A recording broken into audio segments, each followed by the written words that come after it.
40,000 round গুলি কেনা হয়েছে। কিসের জন্য এই গুলি কেনা হচ্ছে? ভারতের বিরুদ্ধে কেনা হচ্ছে।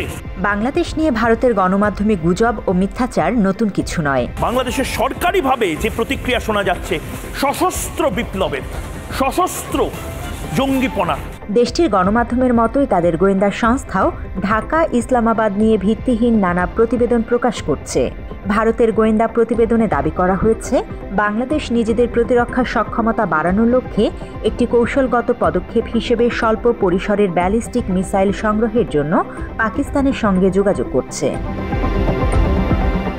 ইন্ডিয়ান ডিফেন্স রিসার্চ উইংয়ের ওই প্রতিবেদনে বলা হয়েছে, বাংলাদেশ 400 কিলোমিটারেরও কম দূরত্বে আঘাত হানতে সক্ষম আবদালি SRBM-কে সংগ্রহের জন্য বিশেষভাবে চেষ্টা করছে, যা স্পষ্টতই ভারতের বিরুদ্ধে প্রতিবন্ধক বা আক্রমণের জন্য ব্যবহৃত হতে পারে।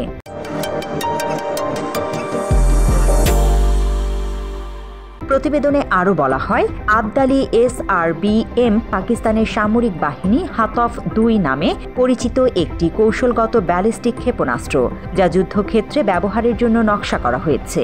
এর পরিসর সীমিত হলেও এটি ভারতের উত্তর পূর্বাঞ্চলীয় রাজ্যগুলোর বেশ কয়েকটি উল্লেখযোগ্য শহরে আক্রমণের জন্য যথেষ্ট।